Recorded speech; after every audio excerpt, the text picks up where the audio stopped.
Mga idol, pag-usapan natin ngayon ang mga high-tech na kagamitan sa bansang Japan. Ayan, tingnan nyo. Hindi na nagagapa sa mga tao dyan. Puro makina na yun. Ang tawag dyan ay halimaw dito sa Pilipinas. Ewan ko kung ano ang tawag mga idol doon sa Japan. Pero siguro ang tawag doon monster. Dito sa Pilipinas, halimaw eh. Yan, ayan. Kawawa naman tuloy yung mga nakikikapas ng mga palay kasi meron ng halimaw silang kalaban eh. Ayan mga idol, imbis na tao ang magbuhat, ano na, yung makina, tingnan nyo, talagang high-tech na ngayon ang mga kagamitan idol sa bukid, kaya hindi na gaanong nahihirapan yung mga tao sa pagtatrabaho dito sa bukid, lalo dyan sa bansang Japan mga idol. Ayan, nakikita nyo naman, umaatras na lang papanig. Ayan, nakita nyo na ba yung gagamitan na yan mga idol? Meron na ba dito sa Pilipinas yan mga idol? At saka tingnan nyo naman, di ba? Puro high-tech na talaga ang makagamitan ngayon idol.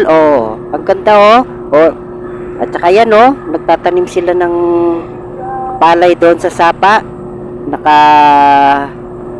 Nakalutang na lang. Pwedeng alagaan nyo ng mga hito, mga tilapia, ganyan. Pero kapag buhaya, mga pating wala na hindi ka na makakapagtanim dahil ikaw na ang harvestin doon mga ka-idol.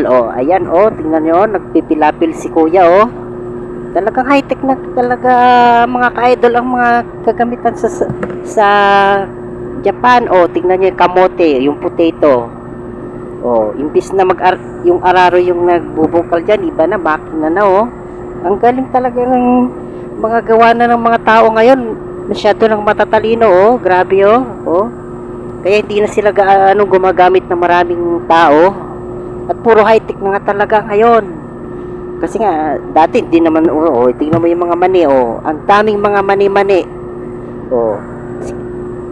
hindi na gaanong hirap ang mga tao ngayon na magtrabaho din sa bukid puro high-tech na siya.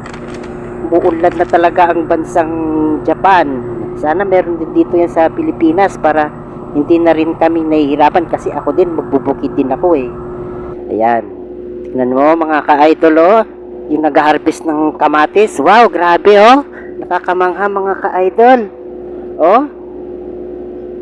Grabe ang luwang-luwang ng hina-harvest na. Tingnan mo yun damo.